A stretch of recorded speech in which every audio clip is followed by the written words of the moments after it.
welcome to the ISW web series on cancer care. I am Kamal Narayan, CEO of ISW Council, India's premier institution for health advocacy, awareness, and behavior change. The month of October and November have a very high significance in the world of cancer care.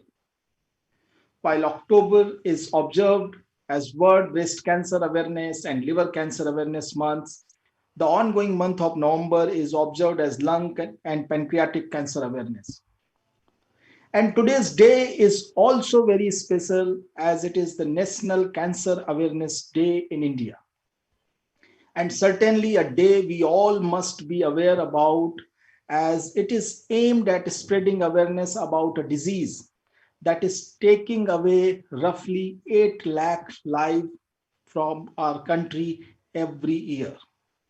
That too for types of cancers that are highly preventable or treatable if diagnosed early, but are spotted and reported in our country much later, and mainly due to absence of awareness and timely actions. And we are happy that we are able to bring to you some critical guidance around liver cancer prevention and treatment on this day of National Cancer Awareness. If you have not heard about liver cancer yet, it's because liver cancer is relatively lesser talked, even though it is among the fastest spreading cancer in our country. Fortunately, liver cancer is no longer a death sentence as the many cancers have been perceived. In India, there are effective screening and treatment modalities for liver cancers available.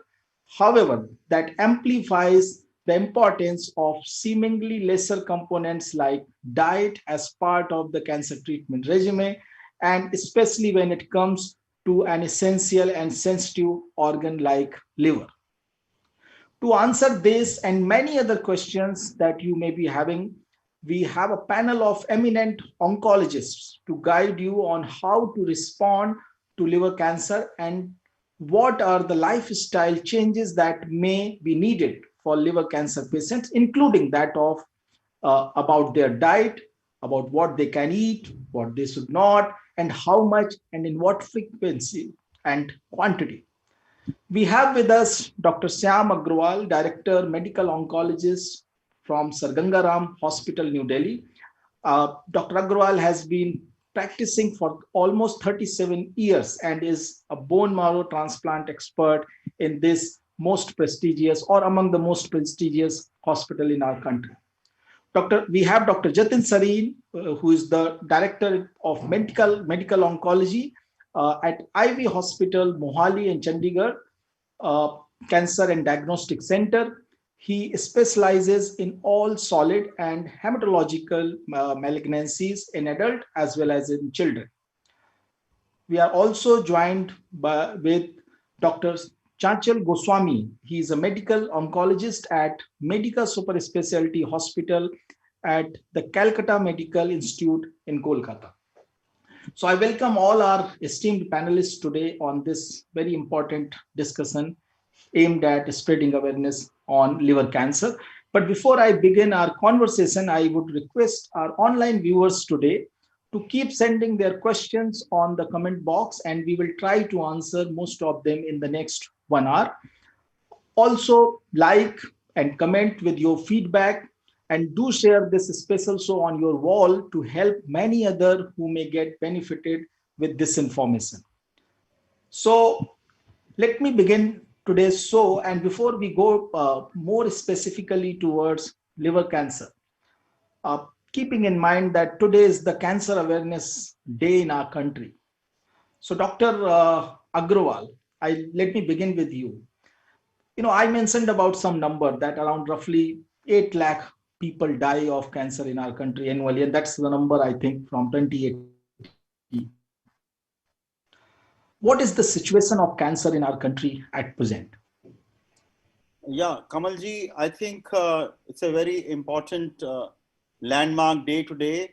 That is, as you said, is the National Cancer Awareness Day. This was announced in 2014 by our current health minister, Harshvardhan ji. And the objective of announcement was to promote awareness about cancer as to how it is caused. And not only that, the idea was that people should go to, local municipal hospitals and local big hospitals for checkups and to understand what is to be done to prevent and to early detect cancer. And then, of course, if you have it, then the treatment. So I think it's a very, very important day today in the history of our country because, if you look at the WHO estimates, cancer is said to be the #2 killer in the world today. And India is not lagging behind. If you look at 2018 figures, nearly 15 lakh people died. So, the figures which you are saying are maybe 5 years or 7 years old, right? Oh. So, we are actually at a turning point in this phase of cancer evolution. The reasons we can discuss as your, meeting progresses. But I think at this point in time, today, nearly 20 lakh new cases of cancer are being diagnosed in our country. So we are one of the biggest hub of cancer in the world today. And, if you look at the figures, what they were, say 5 years ago or 7 years ago, so the numbers are actually doubling in 10 years time. So now, this is very, very intriguing, very, very scary thing. And I get to hear now from people that every family or every alternate family has some cancer patient in their home or in their vicinity. And, people, it's really becoming today we have COVID pandemic, but then I think we are virtually progressing towards a cancer pandemic. And, it's really scary for all of us because we do have a lot of treatment options. We do have, as you were saying, early detection facilities, but then cancer still, it takes the rug out of under your feet. If you tell somebody that he or she has cancer, then I think he's so scared कि मतलब कि उसका एक death sentence लिख दिया गया, which actually is not the case, which we will come to. So we don't have to be scared of this word cancer today because so much is developed and so much new facilities and new treatments are available. I'm not going to go into this, but now coming to the, the cancer scenario in our country. So as I said, nearly 18 to 20 lakh new cancer cases are being diagnosed, and tobacco chewing and tobacco smoking is so rampant in our country. This leads to the #1 cancer, which is the oral cancer and cancer which is related to tobacco chewing. So nearly 1/3 of cancers are oral and tobacco related cancers. For example, in the food pipe, in the lung, and in the pharynx and larynx and so on. So, tobacco, as you said, if you stop chewing tobacco, if you stop smoking tobacco, you can actually prevent 1/3 of cancers occurring in our country. And to tell you, in America, where people, or in the European countries where they don't chew tobacco, there's hardly 1% oral cancer there.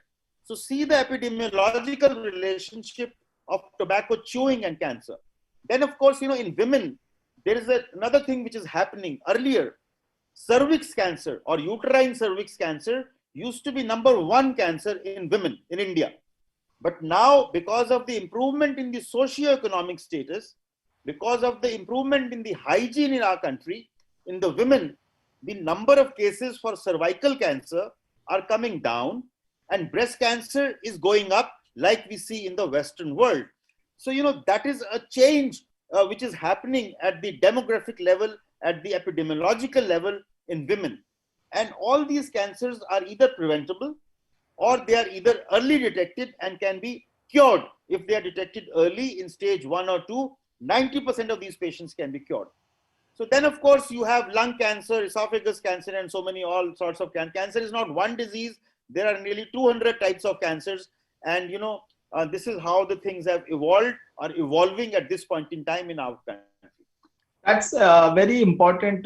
You have highlighted the scenario and also the way you are, kind of putting an emphasis on this, that it is also a kind of a pandemic which we live all the time with, and maybe not pandemic, maybe an epidemic, but yes, cancer is definitely something which is a big cause of concern for our country.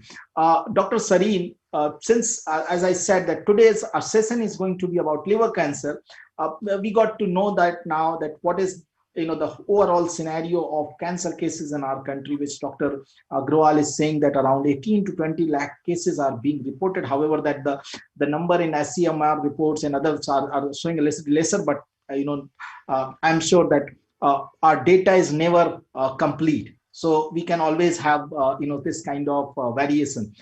So Dr. Sareen, what is the component or maybe share of liver cancer in that, and why liver cancer is too increasing in our country? Right.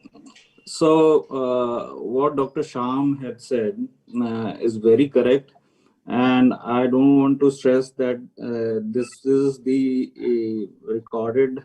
Dr. Sham has been practicing since long, so he knows what is the unrecorded data also. So it's just the tip of the iceberg, and he rightly said that we are sitting at the tip of a volcano. Cancer being the second largest killer among the lifestyle diseases, and it is going to become by 2030, I suppose, the numero uno killer because of lifestyle features. So liver cancer is actually, if you go by the statistics, it comes fifth in line as the fifth commonest cancer in the world. But it is actually, among the killer cancers, it is the second most common cancer which is causing cancer-related deaths. So that is the importance of liver cancer. And rather, I would say that about 5 lakh cancer deaths are occurring per year due to liver cancer all over the world. I don't know exactly about the Indian this thing, but interesting fact about liver cancer is the implication of diet which we have in most of the cancer, and the habit which we have in most of the cancers. It is very pertinent and very, very directly related to liver cancer. That is the most important fact. I mean, if we take care of our lifestyle, I mean, a lot of liver cancer cases can be prevented. It's 10 years back, if you talk about prevention of cancer, I mean, people used to laugh about कि cancer भी कभी prevent हो सकता है क्या? So the beauty of the thing is, like many female cancer, as Dr. Sham has said, cervical cancer used to be number one. It is coming down because of effective screening. Similarly, breast cancer is rising. But again, the number of cancer cases in the Western world especially are coming at earlier stages. And that's why the cure rates are higher, and that is all because of screening. But the important thing is prevention. So the prevention will have a much better economic and health-related quality of life effect on liver cancer. And I think we'll discuss that in detail as the talk goes on. Thank you so much, Dr. Sareen, for highlighting that the large burden of liver cancer also, and then since it is also an important factor and cause of cancer-related death, and you said the second most prevalent cause of cancer death. So it is very, very essential for everyone to understand about liver cancer and liver health. Dr. Goswami, liver is a very unique organ. We heard and we know that this is one organ which can survive even despite a lot of damage. It can regrow, and it is very, very important and critical organ which is essential for our healthy living, as it is something which kind of operates critically in terms of providing the energy and all the nutrients for our body. What is your opinion that what is the way we can protect our liver and keep our liver healthy in a manner that we are able to prevent liver cancer? You are on mute, sir.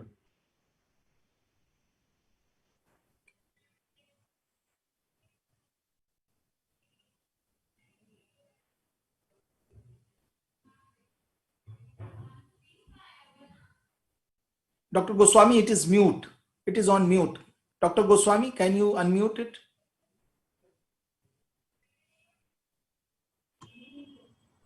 Can you listen to me now? Yeah. Yes. Yeah, sorry. Essentially, answering your questions, there are three things. Liver cancer, Jatin was talking about prevention in cancer. Liver is one of those cancers which is preventable. Preventable in the sense, the biggest thing about liver cancer is vaccination, hepatitis B vaccination. I think that's one of the most important thing. And you would see that globally there would be a change when we have taken up the vaccination program seriously for hepatitis B. Now, as far as the diet is concerned, this is another thing where we have got certain known etiological factors like alcohol. Alcoholic cirrhosis is one of those. But essentially, if you look at the diet, it is quite documented well that there are two things which actually increases the incidence of liver cancer. And that is, one is red meat, another is sugar intake. So I think one has to be very cautious when they think of having dietary restrictions as far as liver cancer is concerned. So try and avoid sugar and try and avoid red meat. But the most important thing is that you should have good proportions of cereals, vegetables, fruits, white meat or white fish, this in your diet, because there will be vegetarians and non-vegetarians. And this have shown that with the increased intake of this, your liver cancer incidence decreases. So there is a direct influence of diet on liver cancer. But the most important aspect is, I think, the awareness and prevention of hepatitis B by mass vaccination is the most important thing. I think that's one of the most important things. And of course, the awareness to avoid alcohol or having, I think it is difficult to abolish alcohol from the system, but drinking in moderation and avoid binge drinking, I think, is one of the two most important factors for prevention of liver cancers. And of course, we have a large population of cirrhotic liver, which can be without any cause, which is called iatrogenic liver cancer, cirrhosis, which is another important aspect which we need to look into.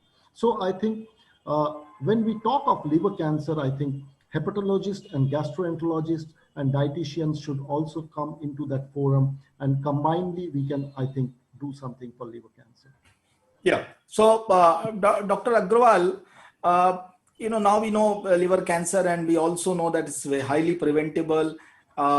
The certain causes for liver cancer, as Dr. Goswami is also highlighting, is definitely there are some dietary contributors, but alcohol is a known cause which can lead to a unhealthy, damaged liver. Apart from this, Dr. Agrawal, there are multiple other conditions. Hepatitis B, hepatitis C is one. What are the other important conditions also? For example, non-alcoholic patients or people also get liver cirrhosis or liver diseases or liver cancer. So what are the other conditions and what are their prevalence and what are the possible factors of it? Right. Right, Kamalji. So I think when you're focusing on liver cancer, so I think for the benefit of the public at large, they should understand that you can divide them into two groups. One is a primary liver cancer, which is arising from the liver de novo, and the other is a metastatic cancer, which is coming from another organ. For example, if somebody has lung cancer or a kidney cancer or breast cancer, so those cancer cells through the bloodstream can travel to the liver, and they can also, present as liver masses. So, so therefore, it is very imperative and very important for the doctor and for the patient to diagnose correctly that you are dealing with primary liver cancer, or you are dealing with a metastatic liver cancer. So in order for us to understand that, especially for metastatic disease, a biopsy or an FNAC is mandatory. Now, I think our discussion is mainly on the primary liver cancer. So the primary liver cancer is basically arising in patients who have a long-standing liver ailment, and that is in the form of cirrhosis of the liver, so which develops in the presence of some disease in the background. So as was mentioned before, hepatitis B or C. So, if somebody gets hepatitis B or C, 95% of the people will recover, but a very small percentage will have persistence of the virus in the liver, which will gradually lead to liver damage over a period of time, which is usually in years, 7 years, 5 years, 10 years, and then they develop cirrhosis of the liver. And then this damaged liver, which is called cirrhosis of the liver cancer develops, the primary liver cancer, which is called as hepatocellular cancer, it develops. So this is one way the primary liver cancer develops. So it doesn't develop overnight. It's a very, very gradual and a slow process. The second is the fatty liver.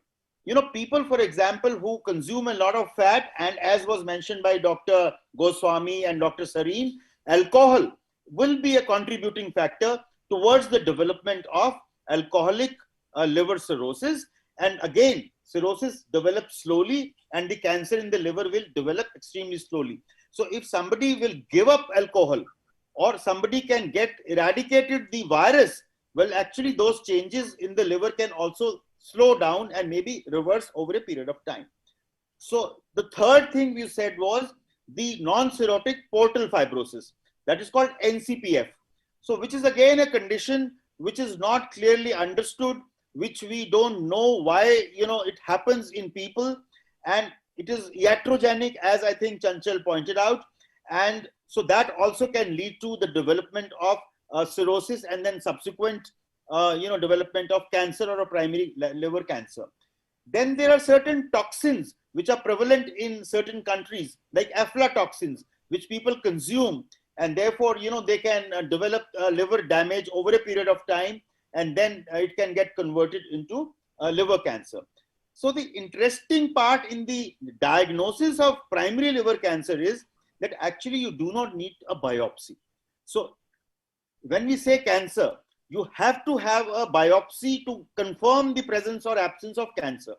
But in the setting of liver cirrhosis, if somebody develops new lesions in the liver, so then you may not be required to do a biopsy, because you can diagnose primary liver cancer by looking at the arterial uptake or the blood uptake in the liver tumor and the washout.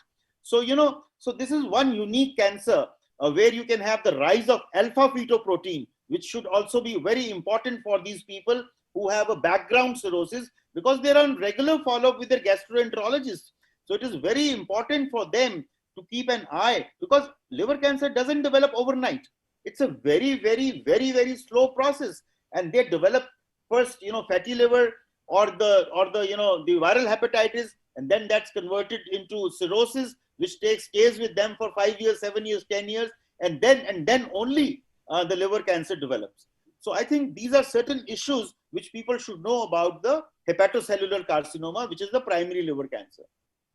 Thank you so much, Dr. Agrawal, for identifying multiple aspects, and you also talked about aflatoxin, and I think how do we get aflatoxin in our country? What are the foods which has it, for the purpose of my viewers to get to know about it? Though in the last session, Dr. Shiv Sareen mentioned about it, but would you like to highlight that? What are the food elements which cause this? Jatin, is it there in these nuts and all which are not properly procured, or there is some infection there? I guess I'm not fully aware of this. Maybe yeah. See, aflatoxin is produced from a fungus which is called Aspergillus, that is grown if in the granaries, in the warehouses, if the grains are not stored properly or if they are stored for a very long time. Yeah. Okay. So that fungus is produced, and it is mainly common in Asian region where the temperature is conducive for this kind of fungus to grow. Okay. But Okay. these things have become uncommon. One important cause of cirrhosis, as Dr. Sham clearly mentioned, that a person with the primary liver cancer actually suffers from two deadly diseases. One is the chronic liver disease, that is cirrhosis, leading to cirrhosis, and the other is the liver cancer, which is a direct outcome of cirrhosis. So, and that is why the treatment of liver cancer is so very difficult, since the life expectancy dips, not just because of the cancer, but also now anything in excess. I would say liver cancer is a very, very classical example of nature's way of teaching us moderation. You have to take fat, anything, any diet in moderation to prevent accumulation of triglyceride, or that is in layman term, it's a kind of a fat which gets accumulated in liver. Diabetics have a increased incidence of liver cancer. Alcohol in excess leads to inflammation, again due to accumulation of fats and all. And so everything has to be moderate, and that's what nature teaches us. If you keep your, if you have a balanced diet, and as Dr. Chanchal Goswami has told, that vegan diet and diet full of fiber and fish-based omega fatty acids or white meat diet have shown in some studies to prevent liver cirrhosis and also liver cancer. So that is the thing. Even iron, which is a very important component of our body. So iron overload also leads to cirrhosis, and a very rare, kind of not so rare in many other countries, as the demography and epidemiology and habits vary. Like in Africa, they drink a lot of beer, which is produced in iron containers. So they have an iron overload, and they also consume a lot of red meat. So that leads to cirrhosis. So every region has a different defects in their lifestyle, which leads to liver cancer. So since you mentioned about regions, Dr. Sareen, you are practicing in Chandigarh, and you know, Punjab and that part is also quite known for you know, higher cases of hepatitis C, especially the one which is spread because of infected syringes and many other things. What's your view on that, and that how it is contributing to the higher number of liver cancers in that particular region? And also maybe Absolutely. I mean, I realized this thing about 5 years back when I was just camping as a having a camp, a cancer checkup camp in a remote area in Punjab. So there were more cases of hepatitis C, where they call it kalapelia, at our place.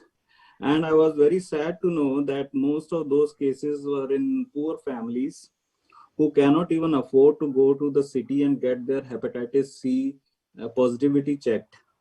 I mean, treatment तो उन्होंने कहाँ से लेना है, diagnose ही नहीं होता था. So those people gradually, some of them,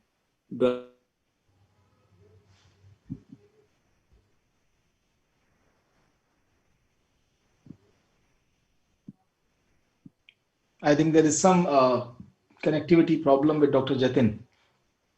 Okay, let me go to Dr. Chanchal in between, because by the time he kind of gets connected again, Dr. Chanchal,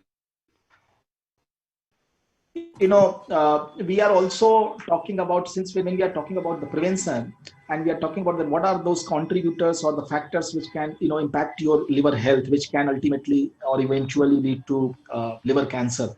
How we can, or a person can kind of a tap on his or her liver health. How frequently we should go for a screening and what kind of screening we can do just to be assured that, okay, my liver is, kind of going healthy. I think the most important. I would start from where Jatin actually got cut off. What Jatin was trying to highlight was the plight of our patients in the rural population or who do not have much access to healthcare. I'll tell you, we see a lot of patients who has been diagnosed with chronic liver disease. They are having huge ascites. They are not actually diagnosed. They are in the mostly under the quacks who are being treating them. Occasionally they are drained. Their peritoneal paracentesis is done. They have hardly got any treatment, and there is very little. We are talking of awareness of hepatocellular cancer. I think the awareness for chronic liver disease do not exist in India, because chronic liver disease is such a huge problem. And not only chronic liver disease related to alcohol, but also to hepatitis, as we said. And that awareness is totally lacking. And unless and until we have a chronic liver disease awareness in place and the vaccination program in place, we are never going to make people aware of hepatocellular carcinoma. In fact, to be very honest, some of the hepatocellular cancers are curable, but chronic liver disease is an incurable disease. So one has to, as Jatin rightly said, that a patient has two serious ailments. One is chronic liver disease, another is hepatocellular carcinoma. Now, chronic liver disease in almost all situations are incurable disease. Whereas hepatocellular carcinoma in early stages many of them are curable. So I think making people aware is an important aspect. Getting into regular liver function evaluations, dietary counseling, looking at ultrasounds, frequent ultrasounds to look at the steatosis of liver. I think most of this urban people go into some sort of a health checkup by default, maybe by their employers or because of health related insurance policies or whatever it is. They, even if they are not having a regular checkup, by default they go into a regular checkup. But it is the rural people who do not have any regular checkup at all. They only go and visit a doctor when they are in a problem. And many a time they do not reach a doctor also, they reach a quack. So I think the problem is huge over there. And in a situation like, I think the most important is when we talk about hepatocellular cancer, we need to make an awareness campaign which will make them aware of the possibility of CLD, chronic liver disease, the possibility of the causes of CLD, including alcohol and vaccination for hepatitis B, and dietary counsel.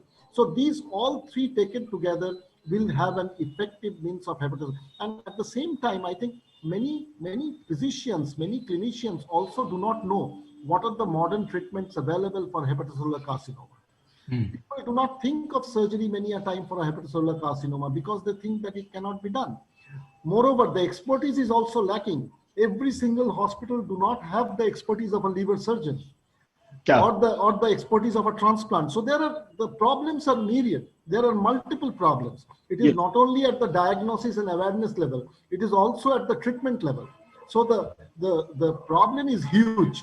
I think all my fellow panelists will agree that it's not an easy job to handle. Yes.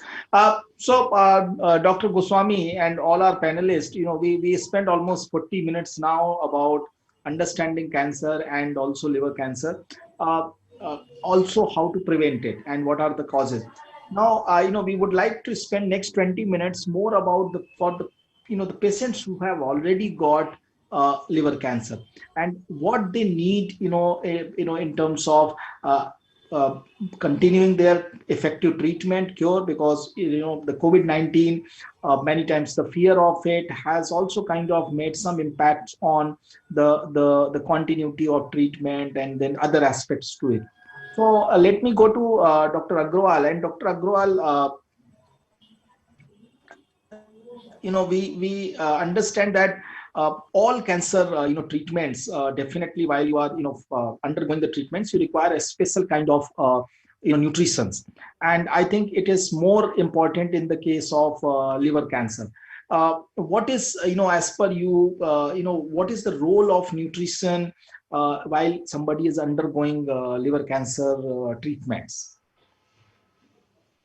So, I think most of the guidelines are pertaining to the underlying cirrhosis of the liver. So, which basically requires or mandates the patients to modify their lifestyle. And if I have to use one term for the diet, that's called the use of Mediterranean diet. So Mediterranean diet basically means that you take high fiber diet with a lot of green leafy vegetables, fruits, salads, cereals, and so on. But you have to cut down on the sugar, as I think Dr. Chanchal said. Do not take that red meat. Do not take saturated fats. So fatty food has to be avoided in all these situations. And as their liver tends to decompensate, your protein intake also has to be curtailed. So these are the basic requirements for people who have underlying cirrhosis with liver cancer. As such, for liver cancer, there isn't any specific diet to my mind, but I think it is mainly to prevent the progression of cirrhosis, because you do not have any specific treatment for liver cirrhosis at this point in time, except if you are an alcoholic, you must stop alcohol consumption, which will slow down the damage happening to the liver, number one. If you have hepatitis B or C, let me say this, you have wonderful drugs today to eliminate the hepatitis B and C virus from your system. And I think it's like 100% curable by and large, as I understand today from my gastroenterology and liver colleagues. They have such beautiful antiviral treatment, which is so cheap and effective, that you must do the hepatitis DNA counts and so on, and be in touch with the doctor for the liver hepatitis to be cleared out of their system. Even if somebody has liver cancer on top of hepatitis, so you must take care of the hepatitis so as to prevent the progression of not only the cirrhosis but also the cancer in the patient's body. And of course, the dietary factors are there which should be taken care of to prevent the further growth of the cancer and also the progression of the liver cirrhosis. So I think an important investigation in the follow-up of these patients who have impending liver damage, or there is a suspicion of cirrhosis, or alcoholics, etc., is the role of Fibroscan. So I think that's a very simple tool which tells you the elasticity or the plasticity of the liver, because as the liver gets cirrhosis, so it becomes less elastic. And I think the figure of 9, 10, or 12 or beyond suggests that the patient is developing cirrhosis, and therefore it is a caution for the doctor and for the patient to take extra precaution in terms of diet, in terms of controlling the progression of cirrhosis in the liver. Yeah, so that's important, Dr. Agrawal. You are highlighting that liver cancer patients should go for Mediterranean diet, which is having a lot of fruits and vegetables, fibers, and other leafy food items. Dr. Goswami, would you like to add something on this? The list of what they should eat, which is helping in reducing or lowering the progression, as well as also promoting the liver health. Well, honestly speaking, what Dr. Shyam has said, it summarizes everything. Apart from this, a particular patient, if they have other ailments, they should take dietary precaution according to their need. Say, for instance, somebody is also having a chronic renal disease or diabetes or other hypertension. So they must modify their diets accordingly, and also add exercise to their regime as well. But the most important thing, what Dr. Shyam said, is if you have viral hepatitis, be in touch. In fact, to cut it short, I should say, When you have CLD and when you have an hepatocellular cancer, it is not the job of one single doctor. The most important thing is you need to have a group of doctors, which will include your hepatologist, which will include your surgical oncologist, which will need your transplant surgeon, which will need your medical oncologist. Everybody should be a part of it, and the nutritionist. So it's a combined effort, because this is one example of a disease where you usually handle two diseases in one single patient. And so it needs a comprehensive care management. And diet is just one part of it. But diet is also an essential and important part of it. And the diet is primarily aimed at to control your chronic liver disease. The diet does not prevent the growth of cancer. It controls your background cirrhosis or background chronic liver disease, which is the texture of your liver. So that's what the diet helps. And of course, it gives you energy to fight the treatment as well. We have, covered largely, the general aspect, but I have got a specific question from our Facebook audience, and I have been covering other questions also. So I may just, describe it, and would like if you may like to address it. So there is a person who's, is talking about his, her father about with CLD and PhD and PhD. But he's not having hepatitis C or B, that's negative. The patient is also diabetic, and what is important that the patient is facing regular itching. So they want to understand that is there any kind of diet available, or is there any kind of diet which can help reduce the itching sensation in this case? Would you like to address this, Dr. Goswami or Dr. Agrawal? Yeah, itching is actually maybe non-specific, but if somebody has, number one, deranged liver function, especially when the bilirubin, starts going up, that could be one reason why a person could have itching. But I think more important than that, I think these people are on a lot of medications. So any drug which you are consuming can be responsible for itching. So I think we really need to look at the what medication or what, for example, any kind of vitamin or a calcium pill or an iron preparation. So if something you've started new, that could be responsible for the itching. And therefore, I think if I get a patient who has started itching on particular set of drugs, I tell them to go off drugs and not go for, drugs. I mean, you can go for drugs like antihistamines, Allegra, etc. But I think the first thing comes to my mind is that any of the drugs which the patient is consuming could be responsible for itching, especially if the liver function tests are normal. So if the bilirubin is high, well, then could be responsible for the itching. And then, of course, you have to think of, lowering the bilirubin if possible, and then giving them antihistaminics. Thank you. I think otherwise, I would also request the patient who, has sent that question that do consult your doctor, whomsoever you are consulting. They can give the best possible guidance on that, because that may require some certain clinical examination. Dr. Sareen, you are back. Thank you so much. Last time, we had some connectivity. We got disconnected because of network issues. So, so let me, we are talking about that how diet is, playing a role in the treatment and cure of liver cancer patients. I want to understand from you that we heard from other panelists that we should go for a certain kind of diet because that is, essential to maintain the health. What is the impact on the quality of life of a cancer patient, because of diet, or what kind of role diet can play in impacting the quality of life? Well, my two panelists, co-panelists have very rightly cleared 2 points. Mm-hmm. One, that diet is mainly aimed to prevent further liver damage in chronic liver disease. One thing is that. Mm.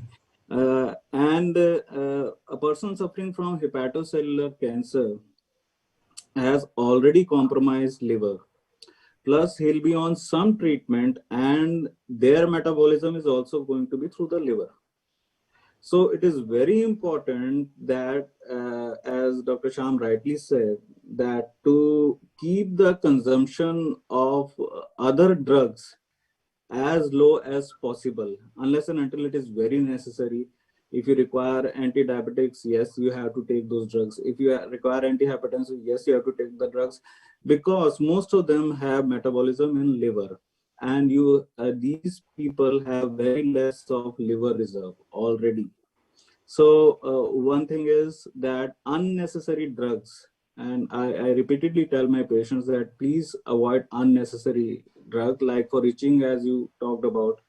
I tell them to apply something local or anything of that sort, and avoid any culprit drug.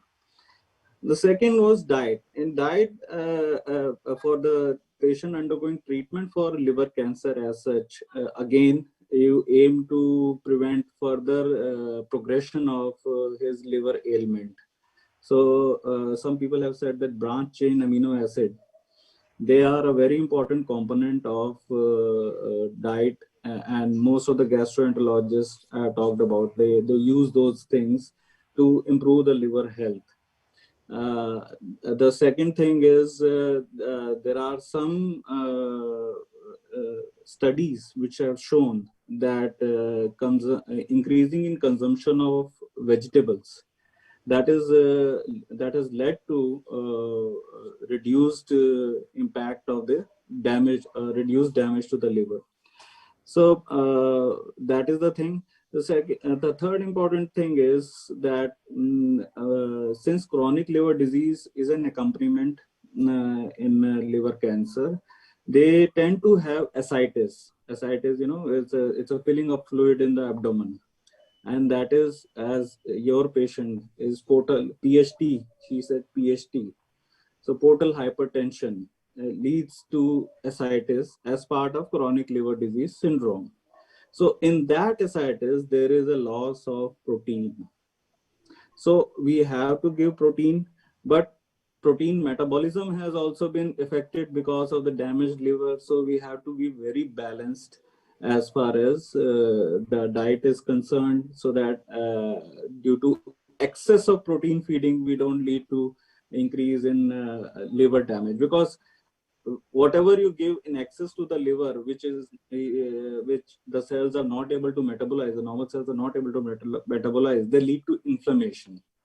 So inflammation leads to further cirrhosis. So this is the vicious cycle. So dietitian as a team and as part of the team of people who are managing liver cancer holds the most important role in this particular malignancy. So your team should have a dietitian and a gastroenterologist and a hepatologist, and all these, as Dr. Chanchal told, should work in tandem for a particular liver cancer patient. Thank you, Dr. Sareen. So that's important, to have a multi-specialty when you are undergoing this treatment, so that all aspects are taken care of. Dr. Agrawal, one question, during our questions which we got from our patients also, one thing which has been commonly identified is that, liver cancer patients also have some kind of malnutrition. Maybe that is the not functioning of the liver, or the lowered functioning of the liver. How do you manage that challenge, or how patients can kind of compensate that? So that's a very very tough question, because liver is the primary source of production of albumin, and since the liver is not functioning. The liver is cirrhosis means fibrosis is fibrosed. So, and you actually do not want to give them a lot of protein diet. So it's a catch-22 situation, because what happens, and as Dr. Sareen was saying, that these patients have fluid formation in the abdomen or in the stomach, and ascites as it is called, and when you drain it, you are losing albumin. So there is, the body is actually, getting deprived of protein and albumin. So it's a very, very tough situation for the patient, for the doctors, how to strike the balance between the diet so as to not to give them extra protein and still, maintain their liver functioning and the body structure, etc. So hypoalbuminemia means the low albumin in the body is a very, very frequent problem in people with cirrhosis, which is underlying in patients with liver cancer. And you have to have a balance in the food. You are allowed to take milk and milk products. It's not that they are banned. You are allowed to take eggs. As I think Chanchal was saying, red meat is out, but then you can take white meat as well. So it is not that you can still take some flax seeds or almonds and so on, so which have some protein value. So it is not that there is a taboo on the protein intake, but you cannot have an over intake of proteins, because if you deprive your diet with the protein, your albumin is actually going to go down significantly. And then if somebody's albumin goes down, then you have fluid retention in the body, like ascites formation of fluid in the abdomen, or feet get swollen. So which is something which we need to avoid. And when you are removing the acidic fluid from these patients, it is very frequent to give them albumin infusion so as to compensate the albumin loss which is happening in the drainage of the acidic fluid. So I think that's a very, very critical issue, especially as the cirrhosis progresses and their albumin declines, their liver functioning declines, their prothrombin time declines, because clotting factors are another factor which are produced from the liver, and therefore they become more prone to bleeding tendencies. So these are very, very important areas in the life of a patient with cirrhosis. And because of the varices, which are the blood vessels which they get enlarged in the food pipe, and they can burst open and cause hematemesis or bleeding from the mouth.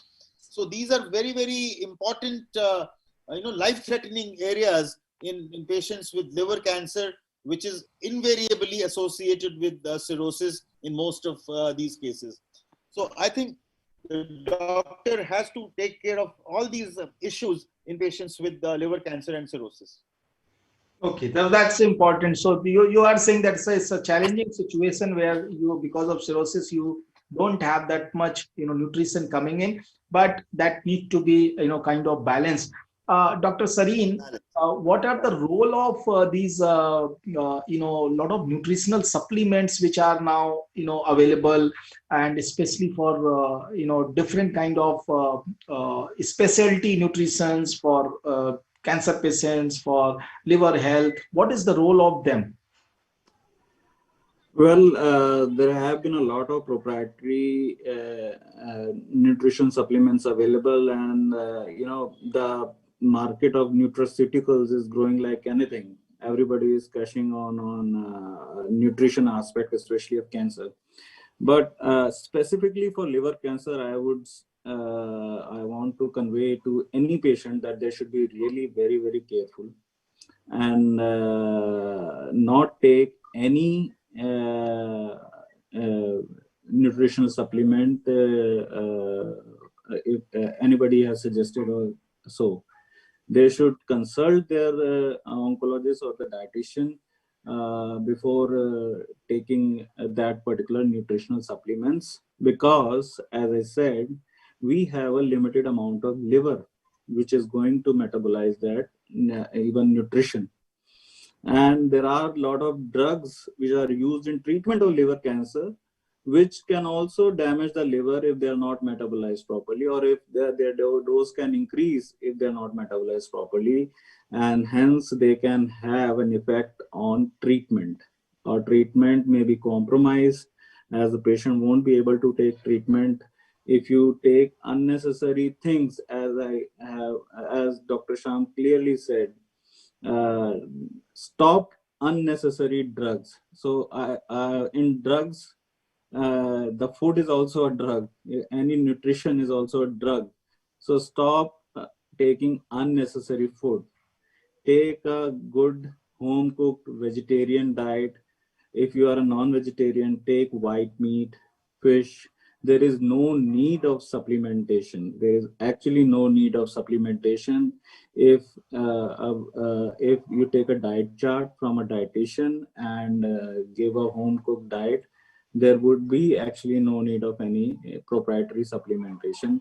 And specifically for liver cancer, I would say, yes, in a lot of other malignancy, we say give high protein diet because that adds to immunity. For liver cancer, it should be very, very balanced.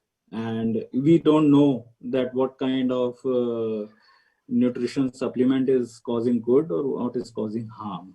Because, if that nutrition supplement is adding up to the generation of ammonia somehow, that would lead to, or it is forming a lot of acid inside, that would lead to bleeding from the varices, as Dr. Sham has told.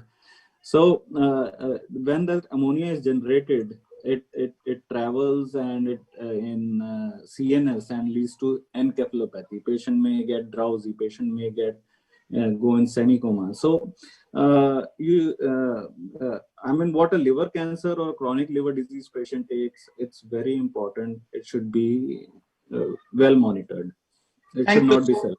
Thank you so much, Dr. Sareen. I think we covered most of these points, and then definitely diet, nutrition. The one important thing is that diet and your lifestyle can play a very critical role in your liver health, and also about the occurrence of liver cancer. So you need to be very, very careful about what you are eating, what you are consuming, and how you are living. That's one part. And also those who are living with liver cancer, they should also be very, very careful about what they are eating, because while an additional nutrition may be a requirement, at the same time you are dealing with an organ which is already kind of functioning in a much lower capacity, and is the important aspect and important the organ which is going to help digest what you are going to eat and metabolize it. So I think our very, very esteemed and experienced experts covered it very well. My request to all our audience would be to do not indulge into any kind of treatment, diet without the consultation of your treating doctors, your oncologist, your dietitian, and somebody who is able to give you the right medical guidance. So with this, now we would be ending today's session, and if our audience have more questions, they can send us that through WhatsApp, and we have a tab on our WhatsApp, on our Facebook page, and this is also on the chat box of this live show. Also, don't forget to follow ISW Council's Facebook page to stay updated on all that concerns your health and well-being. This program was powered by Lupin Oncology under its public awareness initiative, and we will be back with another special show on cancer prevention and care during COVID-19 in the next week, same time.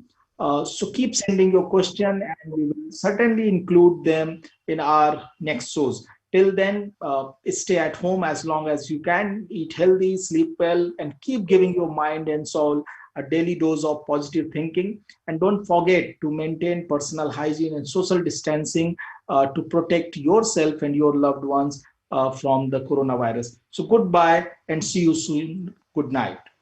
Thank you.